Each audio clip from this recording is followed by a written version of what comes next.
صلی اللہ رسول کریم اعوذ باللہ من الشیطان الرجیم بسم اللہ الرحمن الرحیم۔ یہ دو سوالات کسی صاحب نے مجھے بھجوائے ہیں۔ ایک تو سوال یہ ہے کہ کیا مرشد دلوں کے حال جان سکتا ہے؟ صاحب، میری انڈرسٹینڈنگ کے مطابق دلوں کے حال صرف اللہ بہتر جانتا ہے۔ عالم الغیب صرف اللہ ہے۔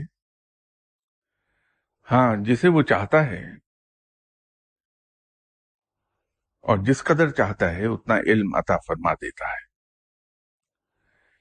کوئی شخص کسی بھی بلند مقام پر کیوں نہ ہو، کتنی ہی اعلیٰ روحانی مرتبہ پر فائز کیوں نہ ہو، وہ دوسروں کے دلوں کے حال نہیں دیکھ سکتا تب وقت کہ رب تعالی اسے نہ دکھانا چاہے، اور اس میں بھی ایک لمٹ ہے کہ جس حد تک اللہ کسی کے دلوں کا حال اس پر کھولنا چاہے وہ کھول دے، اور جب کھولنا چاہے اسے کھول دے۔ لیکن یہ کیفیت اس پر ہمیشہ طاری نہیں رہ سکتی کہ اس کے سامنے آنے والے ہر آدمی کا دل کا حال اس پر افشا ہو جائے۔ اللہ تعالی ستار ہے، وہ جہاں لوگوں کے عیب چھپاتا ہے وہاں لوگوں کی سوچوں کو بھی ہم سے محفوظ رکھتا ہے۔ ہم نے کیا کھایا اور کیا پی لیا اس کو بھی محفوظ رکھتا ہے کہ ہم کسی کے معدے کے احوال نہیں جان سکتے کہ اس نے کیا کھایا تھا۔ میرے نزدیک تو مرشد اپنے مرید کے دلوں کے احوال سے واقف نہیں ہوتا، ہمیشہ کبھی کبھار ضرور ہو جاتا ہے، لیکن یہ اسی وقت ہوتا ہے جب رب تعالی اس پر کسی کے دل کا حال وا کر دے۔ اسی ضمن میں مجھے ایک اور چیز یاد آئی کہ لوگ مرشد سے کچھ دینے کی بات کرتے ہیں، یا مرشد کہتا ہے میں تمہیں فلاں چیز دے دوں گا، فلاں چیز دے دوں گا۔ کوئی کسی کو کچھ نہیں دے سکتا، اس لیے کہ کسی کے پاس اپنا کچھ ہے ہی نہیں، سب اللہ کا عطا کردہ ہے، اور اللہ ہی کسی کے دل میں ڈالے گا کہ میرے فلاں بندے کو کچھ دے دو تو وہ دے دے گا، ورنہ کون اپنے پاس آئی ہوئی چیز سے جدا ہوتا ہے؟ یہ صرف رب ہے جو دلوں میں ڈال دیتا ہے۔ تو کسی بھی شخص کا یہ دعویٰ کہ میں تمہیں فلاں چیز دے دوں گا، تمہیں فلاں چیز دے دوں گا، وہ غلط ہے۔ دے تو ہو سکتا ہے جو خود مالک ہو کسی چیز کا، ہم تو کسی چیز کے مالک ہی نہیں، حتیٰ کہ خود اپنی جان کے ہم مالک نہیں، اپنے جسم کے ہم مالک نہیں۔ یہ بھی اللہ ہی کا عطا کردہ ہے، اللہ ہی کی ملکیت ہے، وہ جب چاہے ہمیں یہ چیزیں ہم سے واپس لے لے۔ کیا کوئی جان دینے سے انکار کر سکتا ہے؟ تو اس لیے مرشد کو میرے خیال میں، میری انڈرسٹینڈنگ کے مطابق، ایک انسان کے ہی درجے پر دیکھیے، اس کو اسی مقام پر رکھیے تاکہ اسی مقام سے آپ اسے پرکھیں، کیونکہ مرشد آپ کا صاحب علم تو ہے، صاحب کشف و کرامات بھی ہو سکتا ہے، مستجاب الدعوات بھی ہو سکتا ہے، صاحب امر بھی ہو سکتا ہے، لیکن رہے گا وہ بہرحال انسان، اور جب تک کوئی شخص انسان ہے اس سے غلطی بھی ہو سکتی ہے، کوتاہی بھی ہو سکتی ہے، اس سے گناہ بھی سرزد ہو سکتا ہے، اس کا پاؤں بھی پھسل سکتا ہے۔ اسی لیے یہاں گفتگو کے دوران کسی موقع پر میں نے یہ ضرور عرض کیا تھا آپ سے، جب شاید مرشد اور مرید کے تعلق کا ذکر ہو رہا تھا یہاں جن نشستوں میں، تو میں نے ایک بات یہ کہی تھی کہ اپنے مرشد کو آپ ہمیشہ ایک انسان جانیے، تاکہ اس سے ہونے والی کسی کوتاہی، کسی گناہ، کسی غلطی پر مرید کے دل میں اس کی طرف سے کچھ کھوٹ نہ آ جائے۔ دل پرے نہ ہو جائے مرید کا. جب تک ہم اپنے مرشد کو انسان جانتے رہیں گے، انسان سمجھتے رہیں گے، تو اس سے ہم غلطی کی توقع رکھیں گے، اس سے کوتاہی کی توقع بھی رکھیں گے، اس سے گناہ کی توقع بھی رکھیں گے. تو اگر کبھی کسی موقع پر ایسا ہو جائے تو ہمارے دلوں میں اپنے مرشد کے بارے میں کسی قسم کی کوئی میل نہیں آئے گی، اس کی قدر و قیمت، اس کی عزت میں کوئی کمی نہیں آئے گی. یہ ایک احتیاط رکھیے اگر مرشد سے کچھ لینا ہے تو. اگر اس سے علم سیکھنا چاہتے ہیں تو پھر مرشد کو اس سے محبت کیجیے، اس سے پیار ضرور کیجیے، لیکن اسے ایک عام انسان کے لیول پر ہی رکھیے، تاکہ اس کی کسی غلطی پر آپ کا دل اس سے پھر نہ جائے. دوسرا سوال کسی صاحب نے خود میری ذات کے بارے میں کیا ہے، اور اچھا ہے کہ یہ میری ایک کوتاہی کی طرف توجہ دلائی ہے. میں ان صاحب کا، جنہوں نے بھی یہ سوال بھیجا، میں ان کا شکر گزار ہوں اور احسان مند ہوں کہ انہوں نے میری ایک غلطی کا احساس دلایا ہے مجھے. سوال یہ ہے کہ آپ اتنے قریب آ کر دور چلے جاتے ہیں، ایسا کیوں محسوس ہوتا ہے؟ میں اپنے آپ کو ڈیفینڈ نہیں کر رہا یہ بات کہہ کے جو میں عرض کرنے لگا ہوں، اس سے تعلق میری ذات سے قطعی طور پر نہیں، یہ علم کی بات کر رہا ہوں میں. ورنہ میں نے تو پہلے اپنی غلطی کو تسلیم کیا اور میں نے ان صاحب کا شکریہ ادا کیا ہے جنہوں نے میری اس کوتاہی کی طرف اشارہ کیا. لیکن علم کی روح سے اس کی وضاحت میں کرنا چاہتا ہوں، اس سوال کی، اپنی ذات کی نہیں. اس کے کئی مزاج ہوتے ہیں، فقیر کئی مزاج کے ہوتے ہیں. کچھ فقیر مجلسی ہوتے ہیں، وہ پسند کرتے ہیں کہ ان کے ارد گرد خلق خدا جمع رہے. ناٹ دیٹ کہ اس سے ان کی انا کو تسکین ملتی ہے، ایسا نہیں بالکل. لیکن مجلسی ہیں، ان کو لوگوں میں گھل مل کے بیٹھنا، کثیر تعداد میں مخلوق کے ساتھ گھلنا ملنا پسند ہوتا ہے، ایک مزاج ہے. تو ان کے ڈیرے پر، ان کے مقام پر، ان کے حجرے میں، ان کے ارد گرد خلق خدا کا مجمع رہتا ہے. آگے وضاحت کرنے سے پہلے ایک عرض کر دوں کہ فقیر کا مزاج جو کچھ اس کی زندگی میں ہوتا ہے، اس کے اس دنیا سے چلے جانے کے بعد اس کی قبر پر اسی مزاج کی جھلک ملے گی کہ ایسے فقیر جو زندگی میں مجلسی ہیں اور خلق خدا ان کے ارد گرد جمع رہتی ہے، ایسے اولیاء کرام کے مزاروں پر بھی خلق خدا کا ہجوم رہتا ہے. یہ بڑے سخی اور دیالو اور ٹھنڈے دل و دماغ کے فقیر ہوتے ہیں، خلق خدا کے لیے بڑے مہربان ہوتے ہیں. خلق خدا کی تمام اٹکیلیاں اور اس اٹکیلیوں کے نتیجے میں سرزد ہونے والی تمام چیزوں کو وہ خندہ پیشانی سے برداشت کرتے چلے جاتے ہیں. اسی طرح فقیروں کی ایک قسم وہ ہوتی ہے کہ جب ان کا موڈ ہوگا تو ان کے ارد گرد خلق خدا کا ہجوم ہوگا اور مخلوق کے درمیان بیٹھ کے خوش ہو رہے ہوں گے. سڈنلی مزاج میں تبدیلی آئی تو تنہائی کی طرف راغب ہو جاتے ہیں، تو اس وقت پھر مخلوق پہ گرجنے برسنے لگتے ہیں، انہیں دوڑا دیتے ہیں اپنے پاس. تو ایسے لوگوں کے دنیا سے چلے جانے کے بعد ان کے مزاروں پر بھی یہی کیفیت ہوتی ہے. ایک مخصوص وقت میں وہاں دیکھیں گے بہت رش ہے، سڈنلی وہاں بندہ ہی کوئی نہیں ہوگا، چلے جائیں گے لوگ.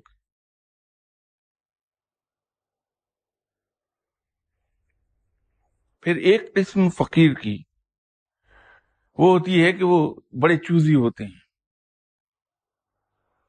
وہ آدم بیزار تو نہیں ہوتے، لیکن گنے چنے لوگوں سے، اپنی مرضی کے لوگوں سے وہ ملاقات رکھتے ہیں. ان کے ارد گرد بہت زیادہ لوگ نہیں دکھائی دیں گے، نہ ہر ایک سے وہ گھلے ملیں گے. بس چند ایک لوگ ہوں گے جن کے ساتھ وہ کمفرٹیبل فیل کرتے ہیں، ان سے گھل مل جاتے ہیں اور ان کے قریب رہتے ہیں. یہی کیفیت ایسے لوگوں کے مزار پہ ہوتی ہے، جیسے حضرت میاں میر صاحب ہیں، حضرت پیر مکی صاحب ہیں، شاہ ابو المعالی ہیں. جو سب سے پہلی قسم میں نے بیان کی تھی ان میں داتا صاحب ہیں، شاہ جمال صاحب ہیں. یہاں دیکھیے کیسا ہجوم رہتا ہے ہر وقت. کچھ لوگ ہیں جو اگر کوئی آ گیا تو اس سے بڑی محبت سے ملیں گے، لیکن اسے اس طرح سے انٹرٹین نہیں کریں گے کہ وہ انکریج ہو جائے کہ زیادہ دیر بیٹھے ان کے پاس. محبت کا اظہار کریں گے، اخلاق سے ملیں گے، لیکن اس کے بعد کسی نہ کسی طریقے سے اس کا اظہار کر دیں گے کہ اب تمہارا کام ہو گیا، تم جاؤ، وقت ضائع نہ کرو. ایسے لوگوں میں ایک صاحب تو میانی صاحب میں دفن ہیں، ایک ہمارے مرشد صاحب میں میرے، ان کا بھی یہی مزاج ہے. اور مزار پہ بھی دیکھ لیجئے کوئی آدمی زیادہ دیر بیٹھ نہیں سکتا وہاں، فاتحہ پڑھے گا اور چلا جائے گا. کچھ لوگ خلق خدا کو اپنے قریب نہیں آنے دیتے. ناٹ دیٹ کہ ان کو محبت نہیں خلق خدا سے. کوئی ایسا فقیر آپ کو نہیں ملے گا جس کو مخلوق سے پیار نہ ہو، لیکن یہ مزاج کی بات ہے، اپنے قریب نہیں آنے دیتے. ترکی میں جناب شاہ شمس تبریز صاحب، وہاں لوگ نہیں ملیں گے آپ کو. کلیر شریف میں جناب سرکار سید علاؤ الدین علی احمد صابر صاحب ہیں، لوگ نہیں ملیں گے آپ کو. حضرت ابو علی قلندر صاحب ہیں پانی پت میں، سناٹا ہوگا. اب بدقسمتی سے جہاں روحانیت کی بات آتی ہے وہاں میری مجبوری بھی یہ ہو جاتی ہے کہ جو آدمی میرے پاس آتا ہے، یہ سنت ہے، آپ صلی اللہ علیہ وسلم کا حکم بھی ہے کہ آپ ہر شخص سے اس طرح ملیے کہ آپ کے پاس آنے والا ہر آدمی یہ سمجھے کہ آپ صرف اسی سے پیار کرتے ہیں. اس سنت پر عمل تو ہونا ہے، فقیر تو عمل کرے گا.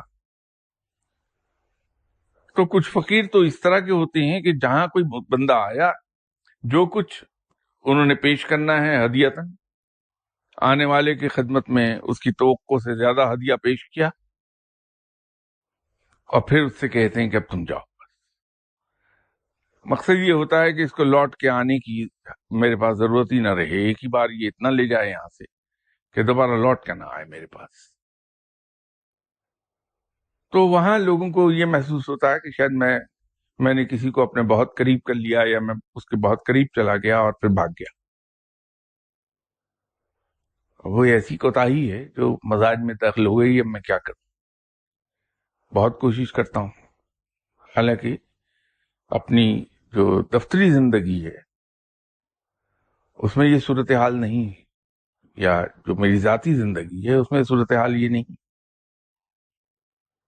لیکن یہ شاید جیسے مزاج روحانیت میں بلڈ اپ ہوتا ہے، ان پڑھائیوں کے نتیجے میں جو پڑھائیاں انسان پڑھ رہا ہوتا ہے، تو زیادہ تر پڑھائیاں میرے پاس جلالی ہیں، جمالی پڑھائی بہت کم ہے. تو یہ مجھ سے کوتاہی ہوتی ہے، لیکن اس میں دخل میرے مزاج کو تو کیا ہوگا، یا میرے ارادے کو تو دخل کیا ہوگا، وہ ایک اندر سے ہی چیز پیدا ہوتی ہے. ایک سوال کسی اور صاحب نے مجھ سے لاسٹ سنڈے دعا کے دوران، وہ صاحب تشریف لائے تھے، انہوں نے پوچھا تھا نور حق کے بارے میں. دراصل نور حق تو نام سے ہی ظاہر ہے کہ اللہ کا نور ہے. کچھ اولیاء کرام کے مطابق اس کی دو شکلیں ہیں. ایک مکتبہ فکر کے فقیروں کے مطابق نور حق کی شکل لو کی سی ہے، جو موم بتی پر لو ہوتی ہے، اس کا جو شعلہ ہوتا ہے، اس نور کی وہ شکل ہے۔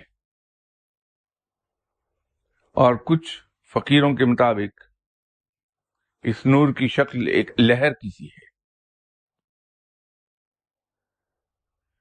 میرے نزدیک اس کی شکل لہر کی سی ہے، چونکہ اس کا تعلق رب تعالیٰ سے ہے، تو انسانی علم اور انسانی عقل تو وہاں تک پہنچ نہیں سکتی، کیونکہ رب سے متعلق رکھنے والی چیز ہے۔ تو ہر فقیر کی کیفیت وہی ہے جو اندھوں نے ہاتھی کو جو دیکھا تھا، جس نابینا کے ہاتھ میں ہاتھی کے جسم کا جو حصہ آیا، اس نے ہاتھی کو ویسے ہی جانا۔ تو یہاں بھی فقیر تو رب تعالیٰ کی بات جہاں آ جائے، بلکہ ہر انسان وہاں تو نابینا ہی ہوتا ہے، کیونکہ نہ اس کی عقل کی رسائی ہے وہاں تک، اور نہ اس کے علم کی رسائی ہے وہاں تک۔ تو جتنا حصہ جس نے جس طرح دیکھ لیا، اس نے یہی جانا کہ یہی کچھ تھا۔ تو جس نے نور حق کو جس شکل میں دیکھا، کسی نے لو کی شکل میں دیکھا، تو اس کے نزدیک نور حق لو ہے، اور جس نے اس کو لہر کی شکل میں دیکھا، وہ اسے لہر جانتا ہے۔ اس کی کیفیات بھی دو ہیں، اس کی زندگی باقیات میں ہے، اور اس کی موت فنا میں ہے، اور فنا کو ابدیت حاصل ہے۔ جیسے جب تک انسان زندہ ہے، نور حق اس میں سمایا ہے، اس کی زندگی سمانے میں ہے، اور اس کی فنا بمعنی منتقلی موت میں ہے، کہ نور حق انسان میں سمایا ہے جب تک وہ زندہ ہے۔ جہاں انسان کی موت واقع ہو گئی، اس کی روح اس کے اندر سے نکل گئی، یہ نور پرواز کر گیا، وہاں سے چلا گیا، اور ہمیشہ ہمیشہ کے لیے عالم بالا میں چلا گیا، اور ہمیشہ کے لیے وہاں قائم ہو گیا۔ اس کو موت نہیں آئے گی، فنا نہیں ہوگا۔ تو یوں اس کی کیفیات دو ہی ہیں، اور دونوں صورتوں میں یہ زندہ ہی رہتا ہے، ختم نہیں ہوتا کبھی، کیونکہ اللہ کو زوال نہیں ہے، اللہ لا زوال ہے۔ تو یہ نور حق ہے، اللہ کا نور ہے، اس لیے یہ بھی لا زوال ہے۔ آپ کوئی سوال پوچھنا چاہ رہے ہیں؟ شاہ صاحب السلام علیکم۔ وعلیکم السلام یہ رابطہ گزشتہ 21 یا 22 سال سے ہے جناب۔ لیکن جو آپ کے بارے میں میرا حسن ظن تھا وہ آج اپنے کلیریفائی کر دیا۔ یعنی اتنی قریبی تعلق کے باوجود میں ہمیشہ آپ کے جلال سے خوفزدہ رہا، اور کبھی مجھ میں ہمت نہیں ہوئی کہ میں تنہائی میں آپ سے کسی دعائیہ کلمات کے بارے میں آپ سے بات کروں۔ اکثر میرے گھر میں بھی یہی بات ہوتے ہیں کہ شاہ صاحب کے ساتھ ٹھیک ہے میرے روابط ہیں، سارا کچھ ہے، لیکن ان کے جلال سے خوف زدہ رہتا ہوں، اس وجہ سے میں ان کے سامنے کلیریفائی نہیں کر سکتا اپنے آپ کو۔ تو آج وہ حسن ظن جو حقیقت میں بدل گیا ہے۔ شکریہ آپ کا بہت بہت کہ آپ نے کافی حد تک اس میں میری تصدیق فرما دی۔ اور یہاں جب میں آیا تھا تو میرے ذہن میں کوئی خیال نہیں آیا کہ میں شاہ صاحب سے کیا سوال پوچھوں گا، لیکن جیسے ہی بیٹھا تو میرے ذہن میں یہ آ رہا تھا میں شاہ صاحب سے آج علم غیب کے بارے میں پوچھوں، اور وہ اتفاق سے آپ نے اس کو جو ٹاپک ہے علم غیب سے ہی شروع کیا۔ اور بنیادی چیز ہے کہ ایمان کی جو بنیادی چیز ہے وہ غیب پر ایمان ہے۔ یہ سب سے ایک بنیادی اصول ہے قرآن مجید میں جو سورہ بقرہ میں دیا ہوا ہے۔ لیکن غیب کے جو ایکسٹینٹ ہے وہ کہاں تک ہے، اور یہ ہے کہ غیب میں کون کون شامل ہیں، اور اس کے علاوہ جو ہے آدمی اس غیب پر کہاں تک کاربند رہ سکتا ہے، جیسے کہ ابھی آپ نے فرمایا ہے کہ غیب کچھ حد تک کچھ لوگوں کو دیا جاتا ہے، اور وہ بھی اس کے ایک حد تک. تو اس میں انبیاء، اولیاء، اوصیاء کہاں تک شامل ہیں، ان کو غیب کا علم کہاں تک ہوتا ہے، اور وہ کیا اس غیب کے علم پر کاربند رہتے ہیں، اور کیا ہمارے لیے ایک ضروری ہے کہ ان کے اس غیب کے علم پر بھی ہم ایمان رکھیں. ایک بات یہ ہے. دوسری بات یہ کہ صاحب الامر کون ہے، موجودہ زمانے میں صاحب الامر کون ہے، یہ سوال تھا. اور تیسرا یہ ہے کہ درویش جو ہے، فقیر جو ہے، زندگی میں تو بالکل ایسی ہوتا ہے جیسے تلوار میان کے اندر ہو، لیکن جب وہ اس دنیا سے چلا جاتا ہے وہ بالکل ایسی ہوتا ہے جیسے کہ دو دھاری تلوار میان سے باہر ہو. تو ان سوالات کا جواب صحیح ہوگا. آپ سے شکریہ.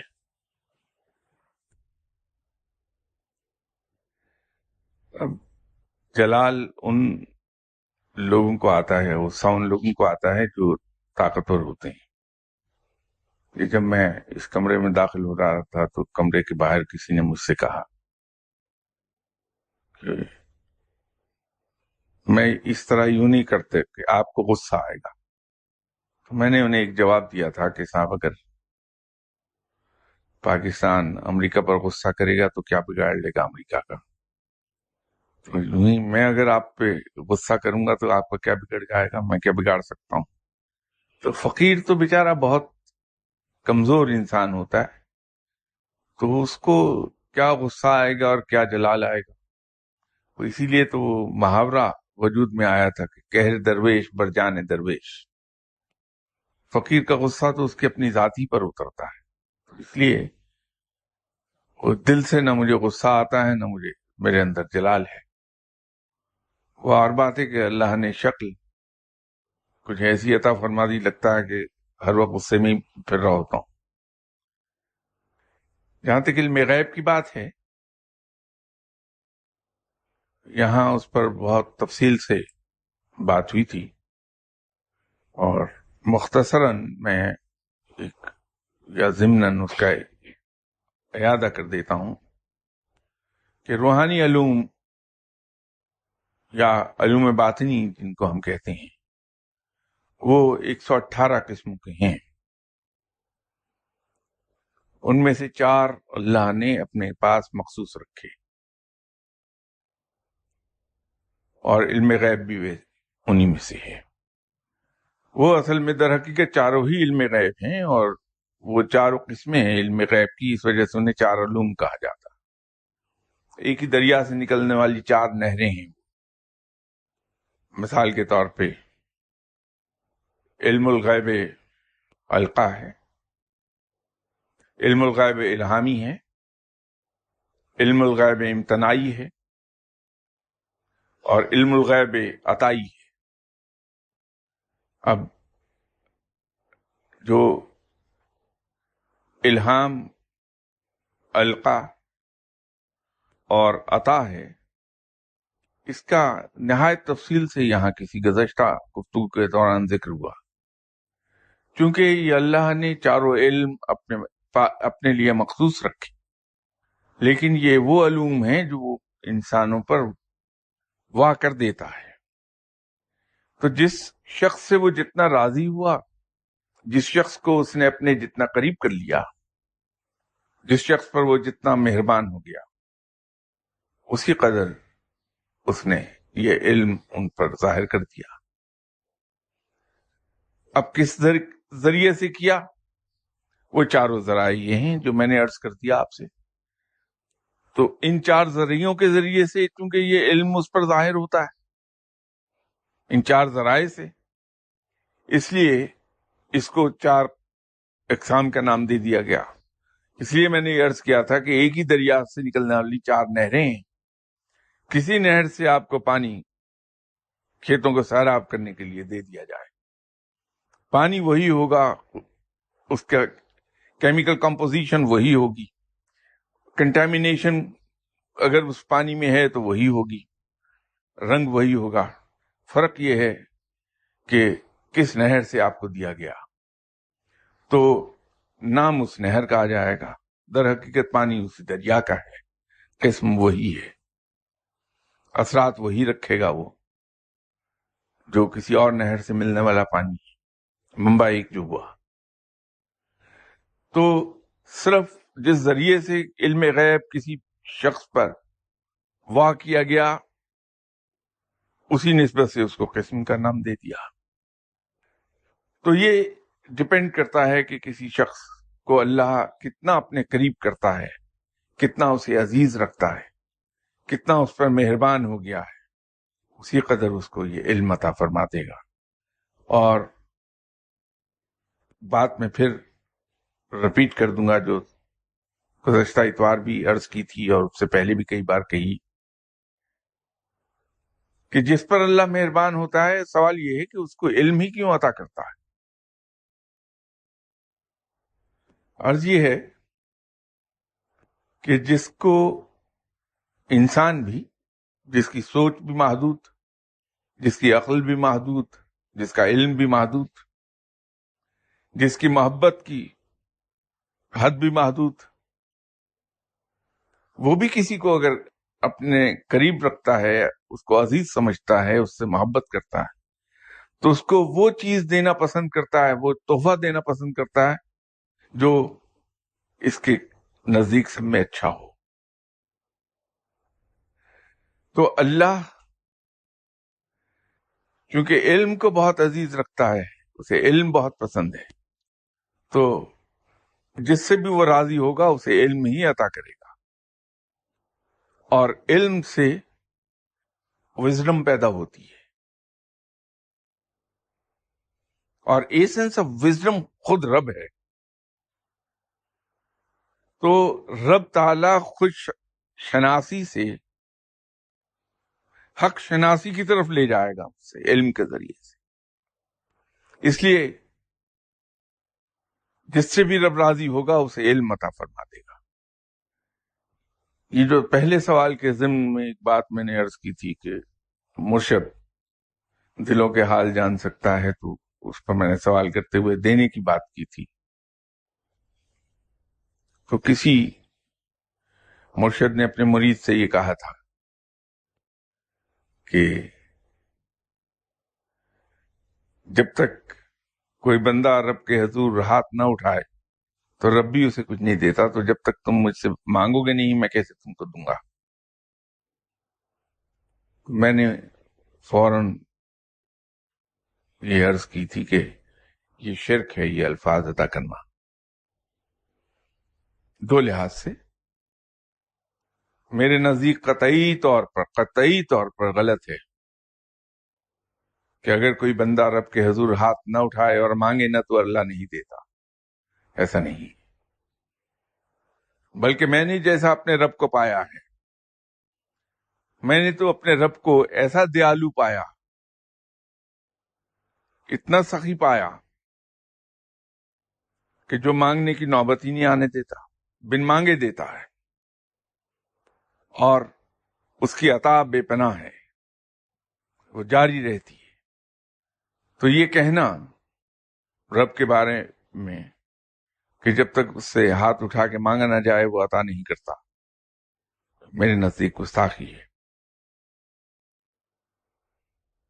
وہ تو ہر لمحے عطا کرتا رہتا ہے، اس کی عطا ہمیشہ جاری و ساری رہتی ہے۔ یہ ہم پر منحصر ہے کہ گھر کے باہر ہونے والی بارش میں اگر بھیگنا چاہیں تو ہم گھر سے باہر کب نکلیں گے؟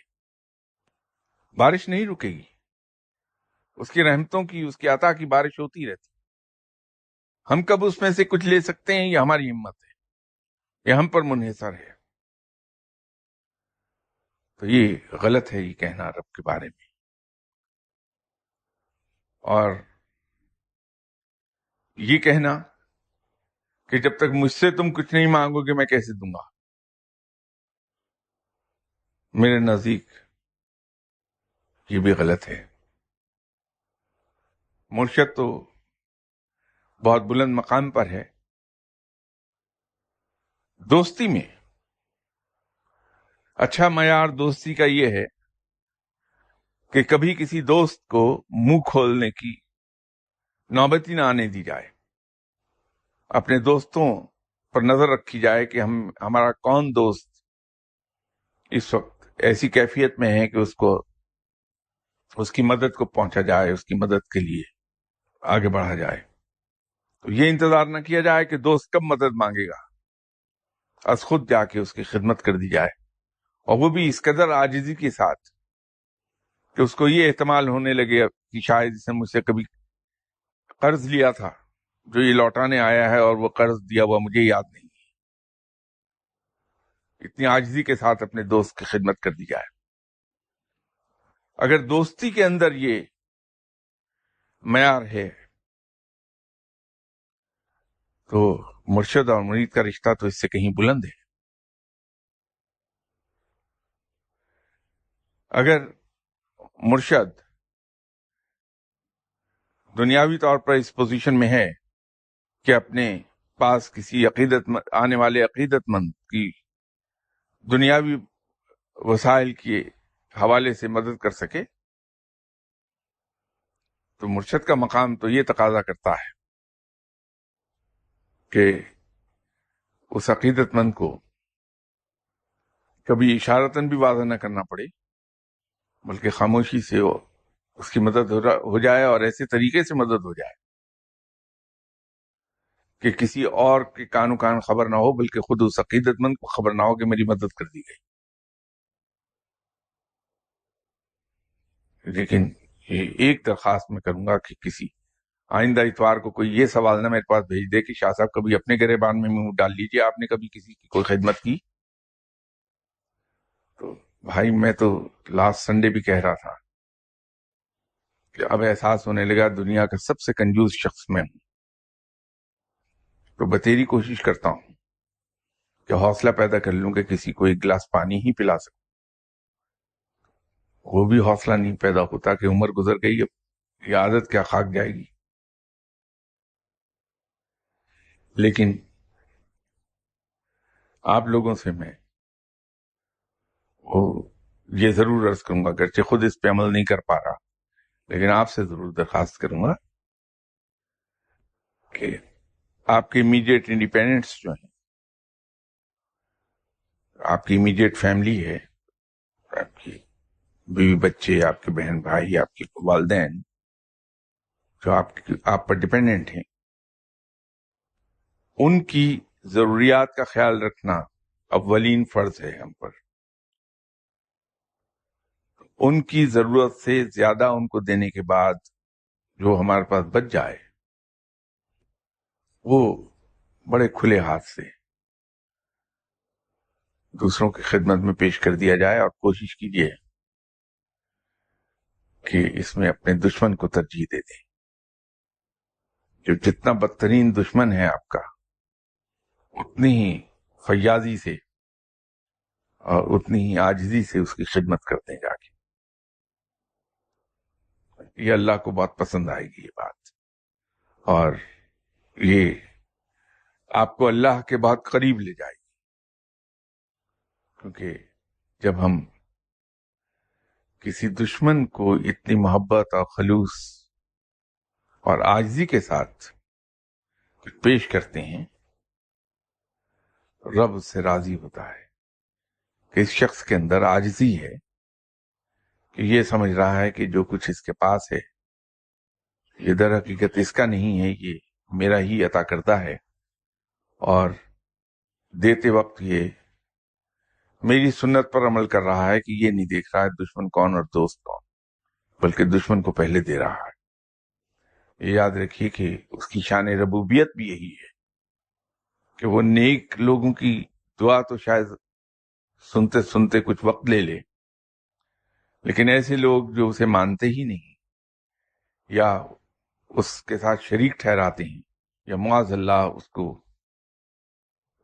اچھے لفظوں میں نہیں پکارتے، ان کی دعائیں تو فوری طور پہ سن لیتا ہے. یہ اس کی شان ربوبیت ہے،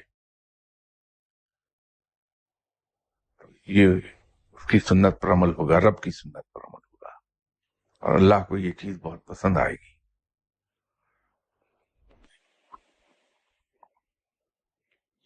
السلام علیکم. وعلیکم السلام. میرا سوال انگریزی میں ہے. I would like to ask you about an ayat of Quran that says وَمَا قَدْرُ اللَّهَ حَقَّ قَدْرِهِ. Please expound in conjunction with spiritual illumination of an individual, people, believers in general, in the light of your God-gifted wisdom. Thanks.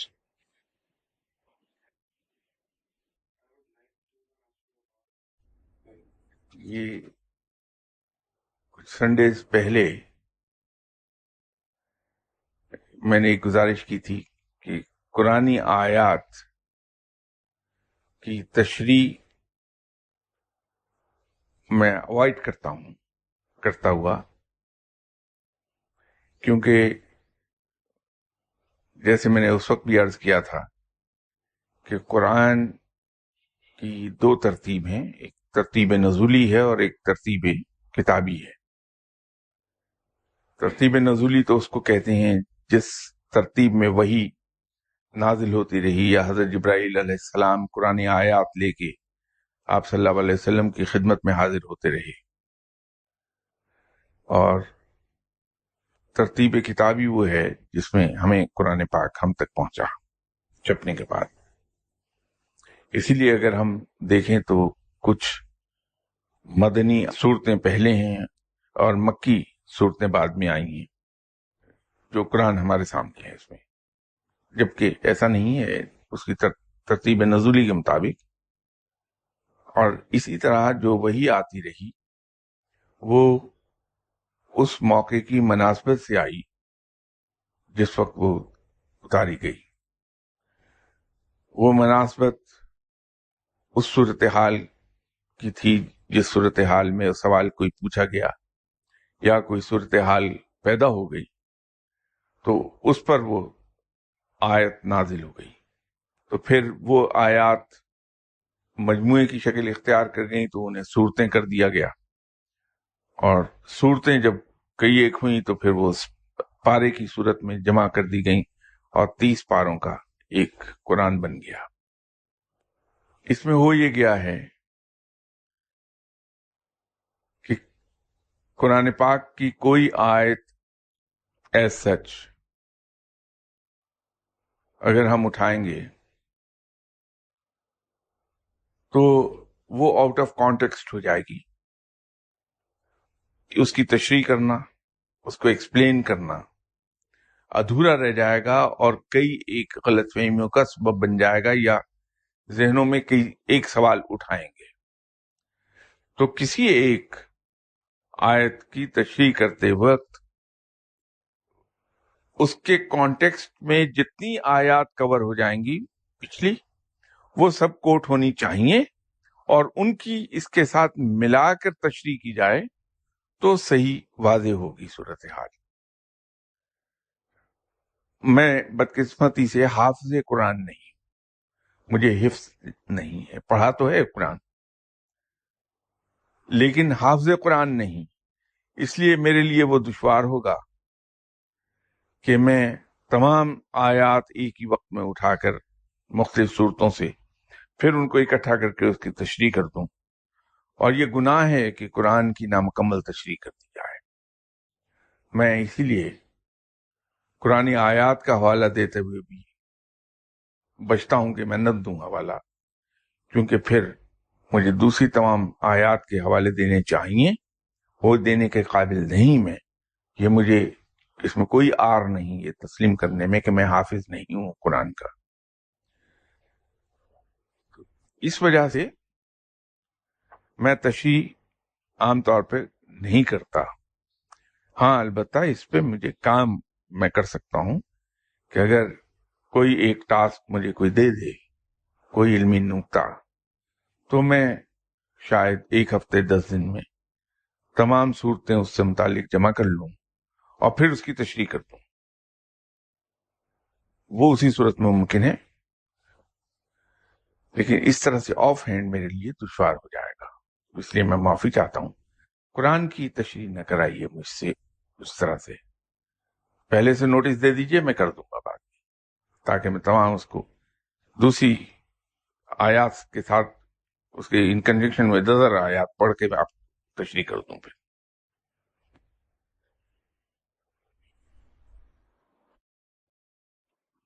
السلام علیکم جی. وعلیکم. شاہ صاحب میرا نام حسنین ہے.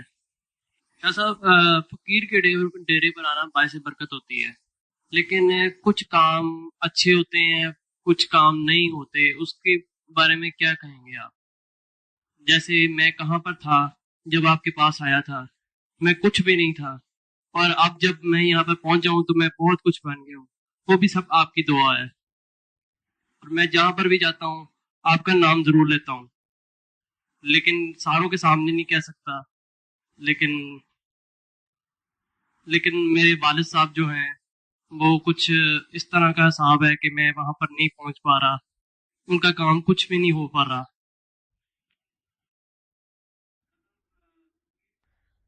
حسنین صاحب، یہ آپ کی مہربانی ہے کہ آپ نے اپنی تمام محنت کا کریڈٹ مجھے دے دیا. میں نہیں سمجھتا کہ میں نے کبھی کسی شخص کو کوئی سیدھی راہ دکھا دی ہو، نہ میں اس قابل ہوں، اور اس لیے میں ہمیشہ لوگوں سے معذرت کر لیتا ہوں اور بڑے کھلے لفظوں میں کہتا ہوں کہ بھائی میرے پاس آ کے آپ کو کیا ملے گا؟ میں تو آج تک اپنے آپ کو نہ ٹھیک کر سکا، میں اپنے آپ کو سیدھی راہ نہ دکھا سکا. تو جو آدمی اپنے آپ کو نہ سدھار سکے وہ کسی کے لیے کیا کرے گا؟ جو کچھ اگر آپ میں کوئی تبدیلی آئی ہے وقت کے ساتھ ساتھ، تو یہ تمام تر آپ کی محنت اور آپ کی قربانیوں کے نتیجے میں ہے، اور اس کا سارا کریڈٹ آپ کا ہے.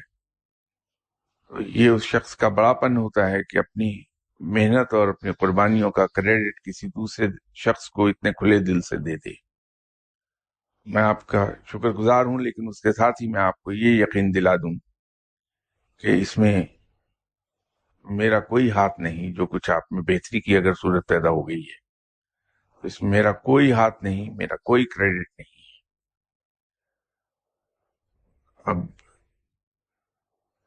فقیر کے ڈیرے پر آنے کی جو آپ نے بات فرمائی کہ وہ باعث برکت ہوتا ہے، یقیناً اگر کوئی صحیح فقیر ہے، کوئی اصلی فقیر ہے، تو اس کے پاس جا کر بیٹھ کر انسان کے اخلاق درست ہوتے ہیں، اس کے اعمال درست ہوتے ہیں، اور سب سے بڑی بات یہ ہے کہ اس کے کنسیپٹس کلیئر ہوتے ہیں، کیونکہ وہاں علم کی بات ہوتی ہے. کسی بھی فقیر کے ڈیرے پر جائیں تو کبھی یہ توقع لے کر نہ جائیں کہ آپ کی دنیاوی معاملات ٹھیک ہو جائیں گے. اگر یہ توقع لے کر اس کے کسی فقیر کے ڈیرے پر جائیں گے تو یہ ایسا ہی ہے کہ سمندر سے آپ دونوں ہاتھوں کا ایک چلو بنائیں اور اس میں پانی بھرنے کی کوشش کریں. فقیر سے کچھ لینا ہے تو پھر اس سے علم حاصل کیجئے، تاکہ اس کے ذریعے سے انسان کی دنیاوی زندگی بھی سنور جائے اور آخرت کی زندگی بھی سنور جائے. لیکن شرط یہ ہے کہ وہ کسی اصلی فقیر کا ڈیرا ہو. اللہ تعالیٰ آپ کو آپ کے مقصد میں کامیاب فرما دے. اور آپ نے اپنے والد صاحب کا حوالہ دیا ہے، مجھے نہیں معلوم ان کا کیا کام ہے، لیکن میری آپ سے درخواست یہ ہے کہ اپنے والد صاحب کی خدمت میں ضرور حاضر ہوئیے، اور جہاں کہیں کسی درویش کے پاس جاتے ہیں اس سے بھی اللہ کے حضور دعا کرائیے کہ وہ اللہ کے حضور عرض کرے کہ اللہ تعالیٰ آپ کے والد صاحب کی مشکلیں آسان فرما دے. آپ خود بھی دعا کیجیے اپنے والد صاحب کے لیے کہ اللہ آپ کے والد صاحب کو جس مشکل میں بھی ہیں اس مشکل سے نکال لے، اور پروردگار آپ پہ کرم فرما دے اور آپ کے والد صاحب پہ کرم فرما دے.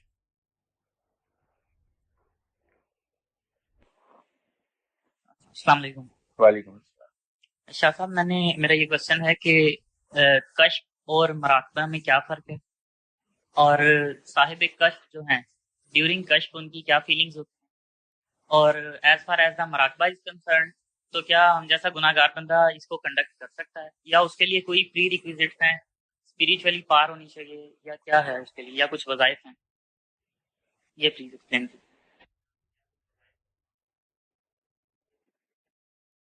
صاحب، مراقبے میں اور کشف میں اتنا ہی فرق ہے جتنا ایک M B B S student اور ایک M B B S doctor میں ہے. جب کوئی اسٹوڈنٹ میڈیکل کالج میں داخلہ لیتا ہے تو پڑھ رہا ہوتا ہے اور اس کی نظر ہوتی ہے اس منزل پر جو ایم بی بی ایس ہو جانے کے بعد وہ ڈاکٹر کہلائے گا.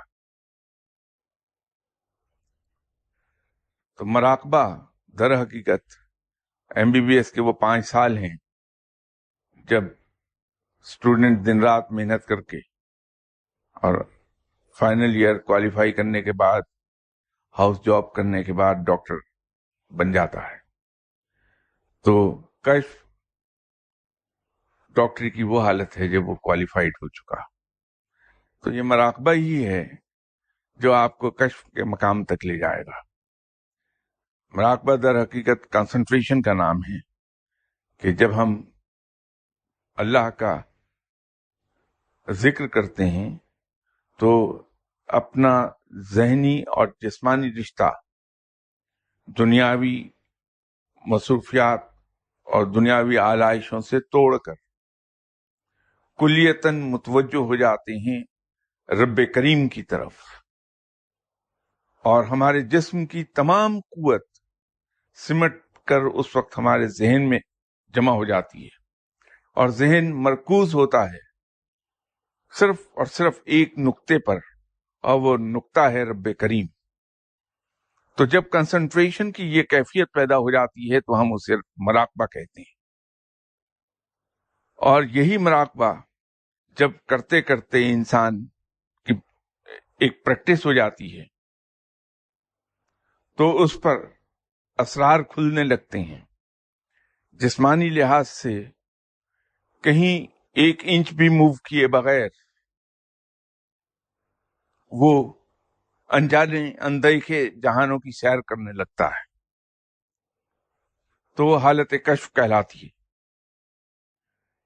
اس کو آسان لفظوں میں ہم یوں کہہ سکیں گے کہ کشف انسان کا ٹائم اینڈ سپیس سے بیونڈ ہو جانے کا نام ہے، اور مراقبہ ٹائم اینڈ سپیس کے بیونڈ ہو جانے کے کیپیبل ہونے تک کی محنت کا نام ہے. یوں کہہ لیجئے، یہ آسان الفاظ ہیں اس کے. اور جہاں تک کیفیات کی بات ہے تو وہ تو صاحب انڈیویجول پر ڈپینڈ کرتا ہے.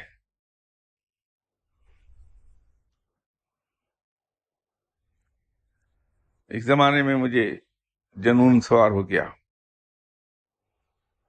یہاں کسی مزار پہ بعد میں ان صاحب کے دستے مبارک سے مجھے تیسری خلافت عطا ہوئی.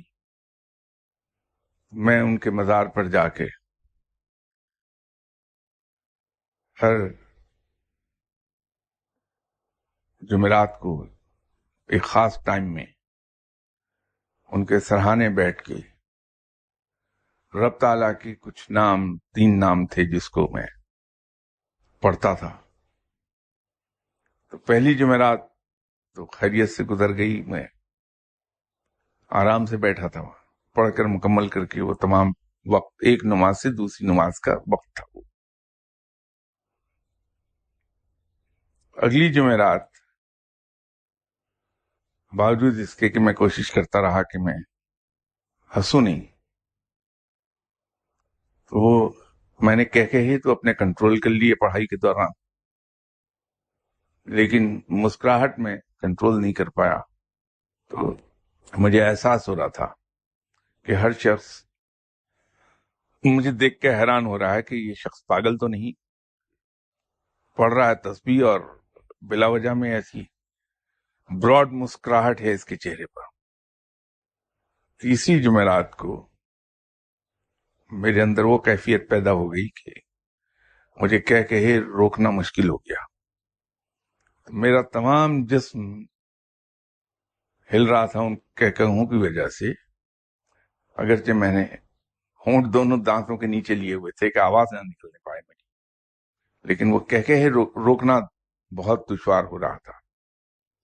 اور چوتھی جمعرات کو یہ حال ہو گیا کہ میں صرف آدھا گھنٹہ بیٹھ سکا، اور اس کے بعد میرے کہہ بلند ہونے شروع ہو گئے وہاں مزار پہ. تو لوگ اپنی فاتحہ خوانی چھوڑ کر میری طرف متوجہ ہو گیا کہ یہ پاگل ہو گیا بندہ بیٹھا. تو اسی کہہ لگانے کی کیفیت میں باہر بھاگ گیا. انتہائی بدتمیزی ہے جو حرکت ہو رہی تھی مجھ سے. تو وہاں پھر میں نہیں بیٹھا، لیکن ہوا یہ کہ وہ تیسری یا چوتھی مرتبہ جو گیا تو پھر ان صاحب مزار سے ملاقات ہو گئی. تو انہوں نے میرے سر پہ دستار رکھ دی اور فرمایا کہ مبارک ہو تم کو، سلسلہ قادریہ میں خلافت میں نے عطا کر دی. تو یہ جو کیفیت ہے، یہ مجھ جیسا نااہل اور بدتمیز شخص اگر ہے تو یہ حرکت بھی کر گزرے گا اس کیفیت میں نے کر دی. لیکن اگر آپ جیسا نیک اور اچھا انسان ہے تو اسے ایبزارب کر جائے گا، ہر چیز کو ظاہر ہی نہیں ہونے دے گا.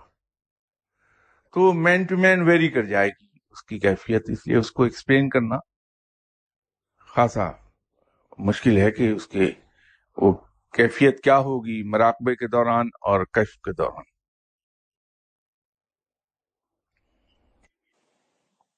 السلام علیکم سر. وعلیکم السلام. سر ایک تو یہ جو ابھی آپ نے آنسر دے رہے تھے اس کا، جب کنسنٹریشن بندہ اتنی زیادہ کرتا ہے اللہ تعالیٰ کا ذکر کرتے ہوئے، تو اس میں جو نمبر آف کاؤنٹنگ ہے وہ اگر بندے کو یاد نہ رہے تو اس کے لیے وہ یہ کر سکتا ہے کہ نارمل روٹین میں ایک دن بندہ جتنے نمبرز اس نے پڑھنے ہیں اس کو نارمل ٹائم دیکھ کے بھی اتنے منٹ میں یہ پڑھ سکتا ہوں، تو اس کو ٹائم کے حساب سے بندہ کر لے. اور نمبر دو یہ ہے کہ قرآن پاک میں جو حضرت سلیمان علیہ السلام کے دربار میں وہ جو ایک تخت پیش کرنے کا واقعہ ہے، وہ جو علم ہے وہ ڈیفیوز کرنا ایک چیز کو اور موجودہ جگہ پہ اس کو لے آنا، یہ موجودہ زمانے میں اس پہ کوئی ریسرچ ہے اور کوئی ایسا کام ہو رہا ہے اس کے متعلق؟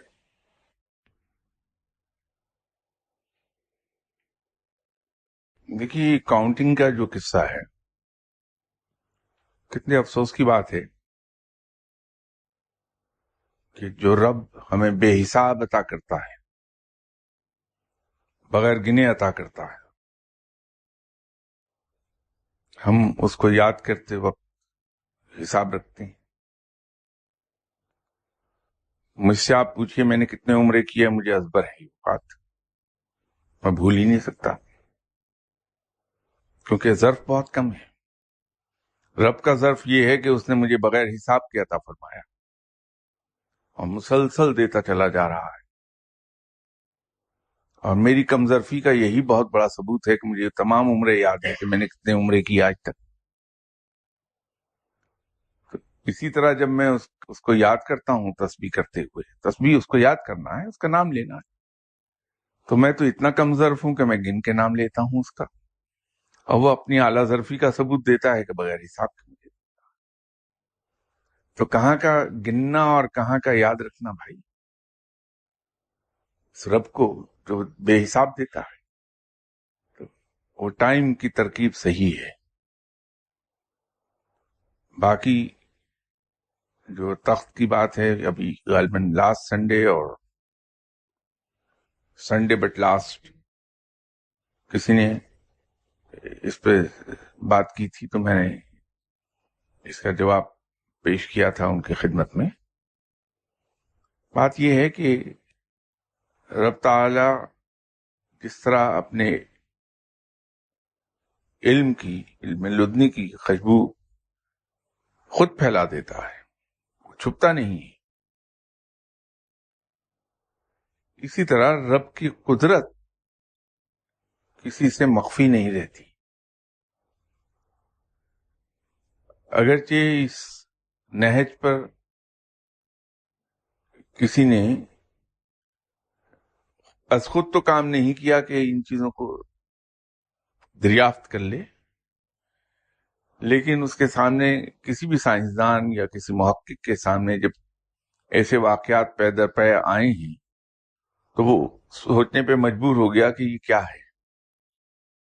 جیسے ہم ایک واقعہ اکثر کوٹ کرتے ہیں مسلمان، حضرت عمر رضی اللہ تعالی عنہ کا، کہ انہوں نے اپنے سالار کو جمعے کے خطبے کے دوران مسجد نبی صلی اللہ علیہ وسلم میں منبر رسول صلی اللہ علیہ وسلم پر کھڑے ہوئے اسے ہدایت دے دی تھی. تو شروع میں لوگ اس کو یہی کہتے رہے کہ جس طرح سے گریک مائتھولوجی ہے، ہندو مائتھولوجی ہے، اسی طرح یہ اسلامک مائتھولوجی ہے. لیکن بعد میں سائنس نے اسے دریافت کیا اور ٹیلی پیتھی کا نام دیا. ہمارے یہاں ایسے اولیاء کرام کے بہت سے قصے ہوتے ہیں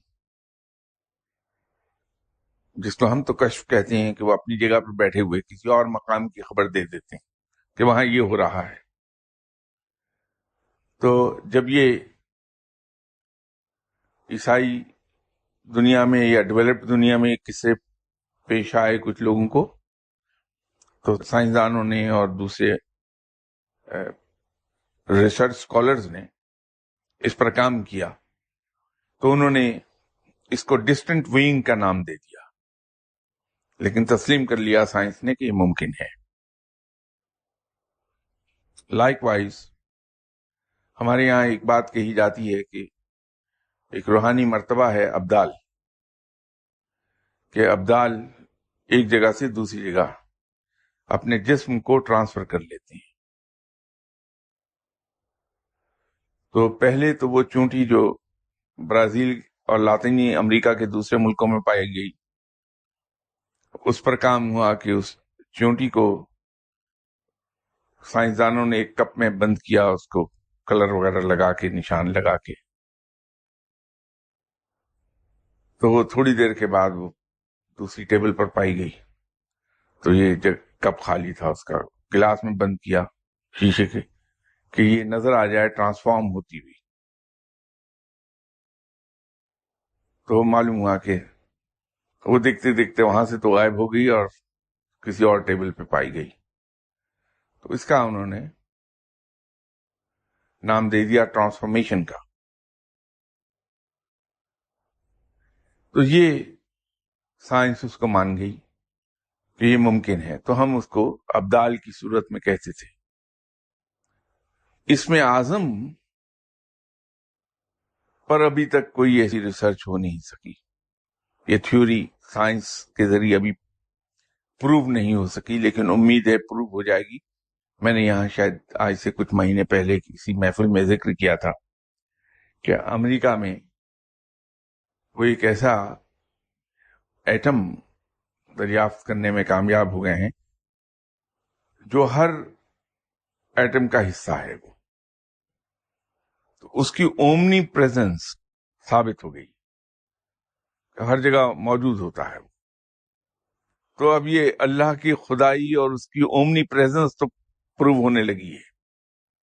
اس پر کام تو شروع ہو گیا، ابتدا ہو گئی، کہ جس طرح ہم رب تعالیٰ کے بارے میں کہتے ہیں کہ وہ ہر جگہ موجود ہے، ہر چیز میں موجود ہے،